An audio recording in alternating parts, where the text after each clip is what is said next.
Gagal masuk kedinasan cuma gara-gara nggak bisa ngerjain soal wawasan kebangsaan. Sekarang kamu nggak perlu khawatir. Edumatrik Indonesia hadir dengan prediksi soal-soal wawasan kebangsaan yang akurat dan berkualitas. Tentu saja dengan penjelasan yang lengkap dan mendetail yang akan membantu kamu dalam menguasai materi-materi soal wawasan kebangsaan. Untuk kamu yang ingin tahu tips dan trik, cara-cara menyelesaikan soal wawasan kebangsaan terbaru dan terupdate, jangan lewatkan video ini ya. Sudah siap untuk belajar? Edumatrik Indonesia siap menjadi partner belajar terbaikmu.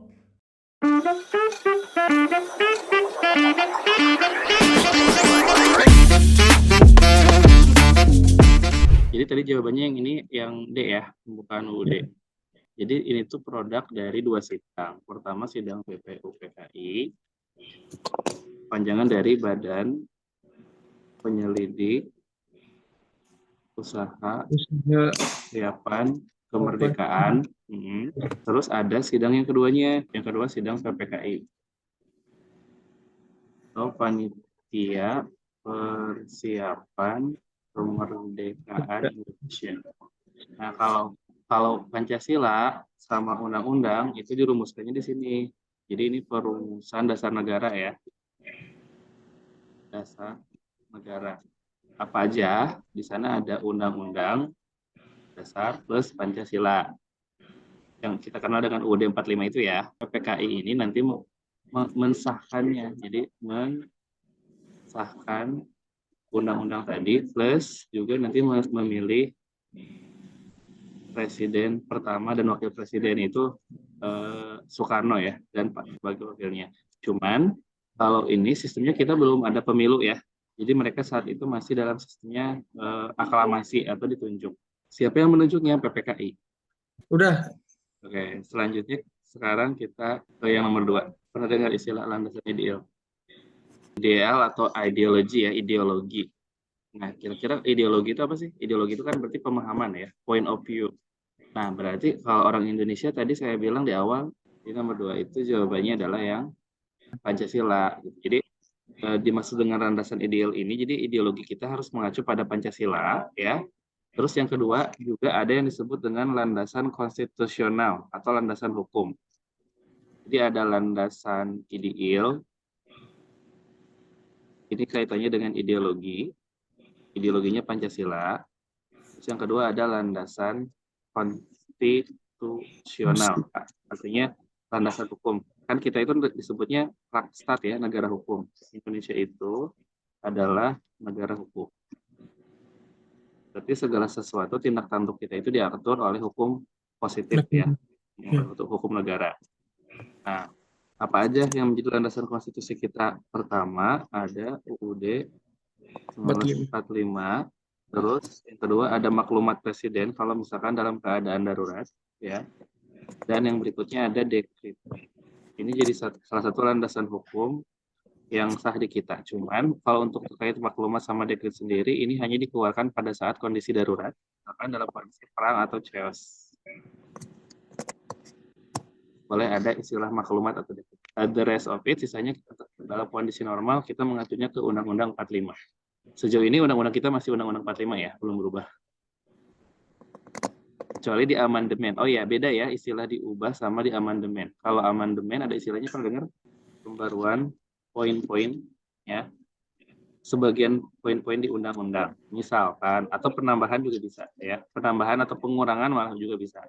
Misalkan di kita itu belum ada undang-undang terkait dengan batasan usia presiden dulu. Ini amandemennya itu tentang batasan usia untuk calon presiden. Atau misalkan batasan masa jabatan hanya 2 kali periode misalnya. Itu contoh dari hasil amandemen ya. Amandemen itu sifatnya fleksibel, dinamis, dia bisa ngikutin perkembangan zaman sesuai kebutuhan. Tapi kalau untuk perubahan undang-undang sendiri itu significantly biasanya ya, kondisi-kondisi khusus. Kita juga sempat ngalamin berkali-kali dulu di zaman masa lalu. Sempat kita menganut ada Undang-Undang 50, terus kita juga pernah menganut undang-undang ini ya, liberal dulu. Gitu. Nah, tapi yang sekarang kita pakai balik lagi ke Undang-Undang tahun 1945. Gitu ya, pedoman penghayatan pengamalan Pancasila. atau disingkat menjadi tadi istilahnya belum pernah ya, P4 ini zaman Orde Baru sih. Jadi Indonesia itu sempat mengalami 2 periode yang dipimpin oleh rezim yang lama ya, yang panjang. Makanya kita sebutnya Orde. Nah, Orde di sini kita bagi 2. Ada Orde Lama, hitungnya dari tahun 1950. Ini aja deh ya, 45 lah, nggak apa-apa. Dari awal sampai dengan 19. Tapi sampai dengan 1965 sampai transisi ya. Nah, terus ada satu masa yang kita kenal dengan Orde Baru. Nah, Orde Baru ini berlangsung antara 1965 sejak peristiwa G30S PKI 65 sampai dengan 1998 ya 97, yaitu sejak peristiwa Lama banget. reformasi ya. Dulu ngalamin. Nah, apa sih P4? Jadi P4 itu adalah semacam doktrinasi ya yang dilakukan pada masa pemerintahan Soeharto gitu. Tujuannya sebenarnya positif ya. Tujuan dari Pak Soeharto ini sendiri ingin menjadikan Pancasila ini sebagai landasan yang kokoh gitu buat bangsa Indonesia. Makanya ada istilahnya P4. P4 ini nanti diimplementasikan dalam kebijakan salah satunya di bidang pendidikan. Makanya ada mata pelajaran P4 dulu. Jadi di dalam P4 ini, misalkan Apri dulu sekolah zaman Orde Baru harus benar-benar banget menghafal dan bahkan mengimplementasikan si Pancasila itu dengan baik gitu kan ya. Tapi dengan penerjemahan dari siapa? Dari pemerintah, versi pemerintah jadinya gitu. Kira-kira ada yang aneh nggak sih kalau kayak gini? Jadi indikasinya itu rawan disalahgunakan ya nggak sih? Misalkan kamu jadi presiden ya, terus istilahnya kamu yang nerjemahin, kira-kira apa yang akan kamu lakukan? Ya pasti akan si penerjemahan itu menguntungkan buat kamu kan? Nah itu yang jadi bahaya. Walaupun nggak semua negatif, tapi ada indikasi ke sana. Gitu. Makanya P4 ini nanti di zaman reformasi dihapuskan. Jadi di generasi kita sekarang kita nggak mengenal ada istilah P4 ini. P4 ini produk Orde Baru. Yang tempat ini yang B ya, 22 Maret. Ingat-ingat ya tanggalnya. Ya. 22 Maret tahun 78 terkait dengan P4. Nomor 4. Kan cita-cita itu sesuatu yang fleksibel juga ya. Tujuan tapi kayak terus berkembang kan. Masa sekarang dan masa depan. Good ya. Jadi kata kuncinya dari kata ini ya. Pertama ada kata cita-cita di sini. Which mean kan masa depan ya. Terus di sini berorientasi pada masa depan. Ya, good. Jadi kamu menemukan 2 konsep yang saling berkaitan. Ya, B. Terus yang lain gimana? Yang ini yang A, dasar yang digunakan adalah keinginan perseorangan. Ya nggak mungkin dong ya, punya bersama kan, bukan perorangan. Jadi ini salah. Terus yang C, isinya bisa langsung dilaksanakan tanpa ada penjelasan juga enggak ya, kan ada penerjemahan tadi ya, perlu. Kombinasi kebudayaan lain, ya mungkin ada salah satu aspeknya, tapi kan dominanly dari kita sendiri. Terus bersumber dari budaya dan nilai kehidupan suatu daerah atau kelompok mayoritas.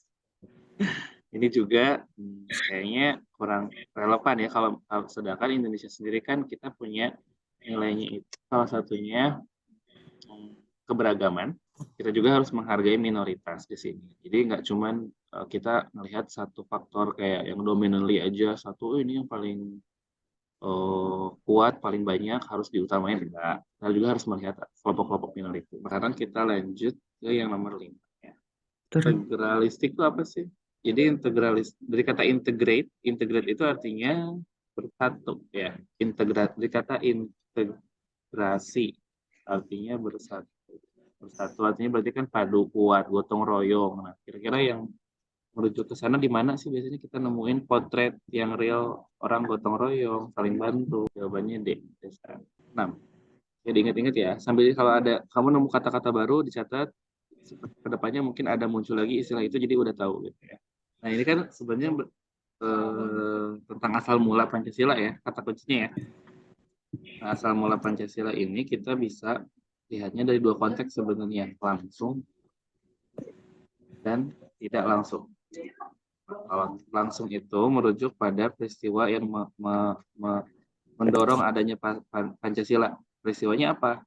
Ya, peristiwanya terkait dengan sidang tadi, ya, PPU PKI, kamu PPKI ya, atau persiapan kemerdekaan Indonesia ini. Nah ini sebab langsung lewat 2 sidang. Nah kalau yang langsung ini merujuk bahwa katanya Pancasila sendiri itu udah ada sejak lama sebenarnya, yang digali dari nilai-nilai bangsa kita gitu ya. Nilai bangsa, karakter, terus cita-cita. Nah, dalam konteks di sini kan di sini ada filsafat negara, nilai-nilai di sini ya. Terus dari bangsa itu sendiri. Nah, berarti kalau kita lihat berarti ini adalah yang langsung atau tidak langsung. Jadi jawabannya yang D ya. Sekarang nomor 7 silakan. Jadi sebenarnya kalau ditanya ada berapa sih tokoh yang menyampaikan gagasan terkait Pancasila ini, jadi ada 3 tokoh. Yang pertama ada Persi Yamin, yang kedua Soekarno, dan yang ketiga Supomo. Itu tuh mereka sampaikan dalam sidang BPUPKI ya. Nah, lewat sidang panitia kecil. Nah, untuk pendapat Yamin sendiri ini nih poin-poin yang disampaikan oleh beliau nih versinya ya. Versi Yamin. Bukan nama makanan ya, Pak. Nah, jadi ada beberapa poin. Satu terkait dengan kebangsaan, ya. Dua internasionalisme dan kemanusiaan. Yang ketiga mufakat. Ini tuh jadi gagasan sebelum adanya Pancasila yang sekarang kita pakai ya.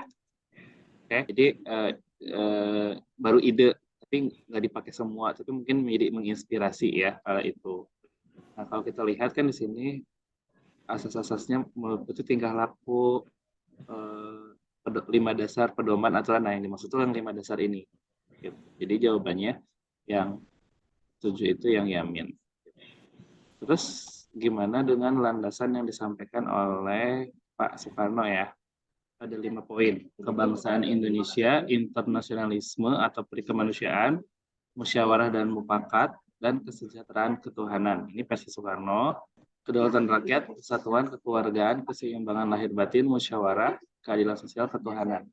Nah, nanti ujung-ujungnya kan ini tuh kan diselesaikan dalam sidang panitia BPUPKI ya, membentuk panitia kecil namanya panitia 9. Nah, dari hasil sidang panitia 9 itu lahirlah dasar negara kita atau Pancasila tadi yang termuat di dalam namanya itu Piagam Jakarta. Ini produknya Piagam Jakarta, atau dalam bahasa Inggrisnya sering disebut sebagai Jakarta Charter.